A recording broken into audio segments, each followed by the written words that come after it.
E-Maths class, Fatima Convent High School, myself, Dipali. Chapter 8, Quadrilaterals, Class 9. Now we are going to understand midpoint theorem in this session.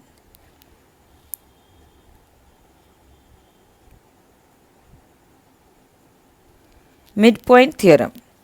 We have studied many properties of a triangle as well as a quadrilateral. Now let us study yet another result which is related to midpoints of the sides of a triangle.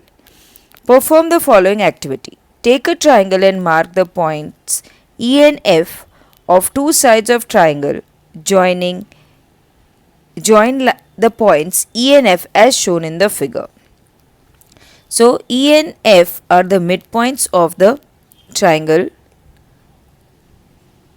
sides of the triangle, and we are going to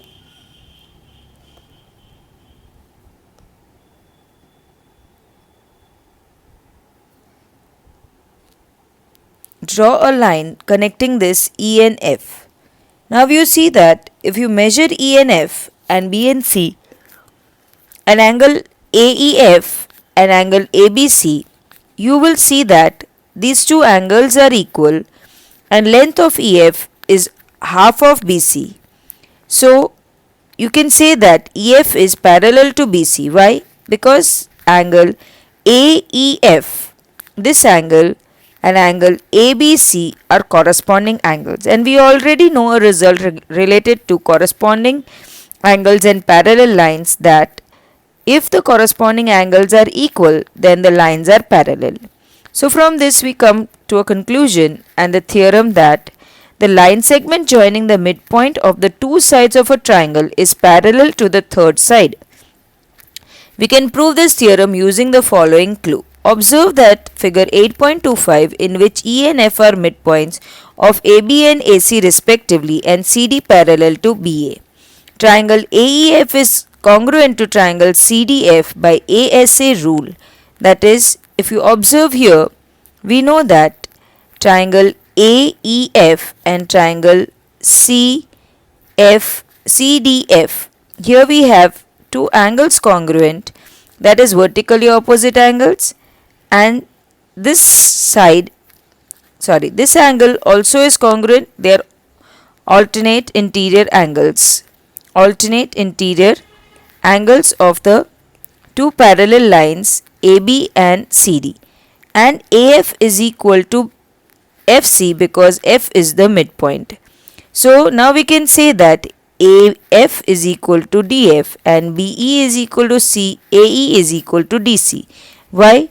Now we know that AF is equal to DF because we have proved these two triangles congruent by CPCT, and BE will be equal to AE and DC because we know that BE, this is a parallelogram and the opposite sides of parallelogram are equal. So BE is equal to DC, but BE is also equal to AE.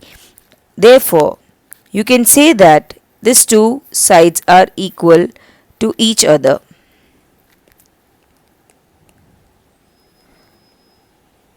So from this we conclude that BCDE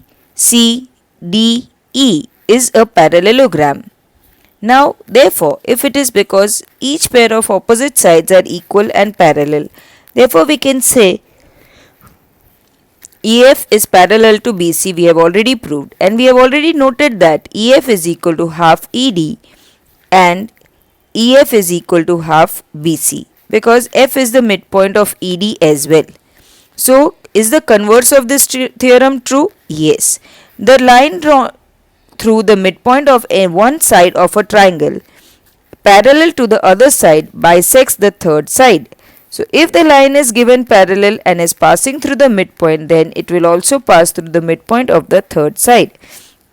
So we see that E is the midpoint of AB and line L is passing through E and is parallel to BC, and CM is parallel to BA. Now we have to prove AF is equal to CF by using congruency of triangle AEF and CDF. We know it is very simple. If we see AE and CD are equal to each other. For what reason? Now if we first observe that AE is the midpoint of AB and BE and DC are opposite sides of a parallelogram. So we can say that they are equal. Also, therefore AE is equal to DC. Also, these are vertically opposite angles and these are alternate angles. So, by AAS corollary, it is a congruency. And so, according to CPCT, you have AF is equal to CF. That is, the converse also is proved true. Now, let us perform and solve one example on the basis of this. Now, ABC and in triangle ABC, D, E and F are respectively the midpoints of side AB, BC and CA. Show that triangle ABC is divided into 4 congruent triangles by joining D, E and F. As D and E are midpoints of side AB and BC of the triangle ABC, by theorem 8.9, DE is parallel to AC and DF is parallel to BC and EF is parallel to AB. Hence, A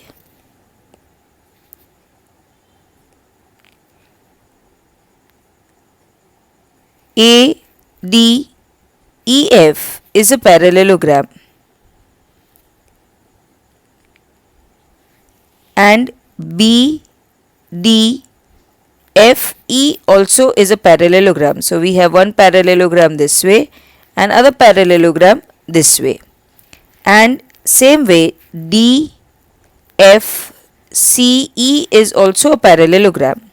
Now we know that diagonal DE divides this parallelogram into 2 equal halves or congruent triangles. So triangle BDE is congruent to triangle FED. This triangle and this triangle are congruent. Likewise, I can prove the other triangles also congruent to each other. Say DAF is congruent to FED and EFC is congruent to FED. Hence, the whole triangle is divided into 4 congruent triangles, that is triangle 1, triangle 2, triangle 3 and triangle 4.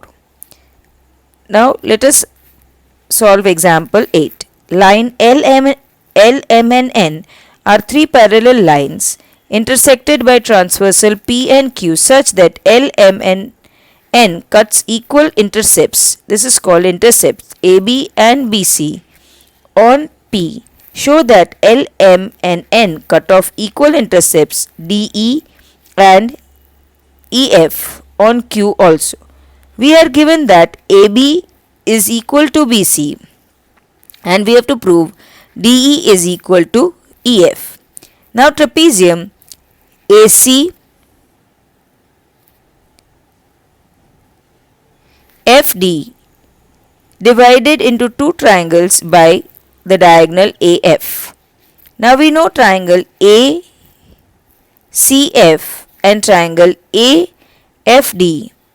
In triangle ACF, it is given that B is the midpoint of AC, AB is equal to BC and BG is parallel to CF since M is parallel to N. So G is the midpoint of AF according to theorem 8.10, that is converse of the theorem 8.9. We can say that in triangle AFD we can apply the same argument as G is the midpoint of AF. So G is parallel to AD and so by theorem 8.10 E is the midpoint of DF. So we are taking the converse twice and we are proving here that as B is passing through the midpoint of line M is passing through midpoint of AC, that is B, and is parallel to line N, therefore it is also passing through midpoint G. Same way, if the inverted triangle is there, that we know this is the midpoint and the line M is passing through it and is parallel to the line L, therefore it is E is the midpoint of the other side according to the converse of the theorem 8.9. So we can say DE is equal to DF because E is the midpoint. In other words, L, M and N cut off equal intercept on Q also. So here we completed the theorem and the two examples. Next session we will be solving these questions of exercise 8.2. Thank you for now.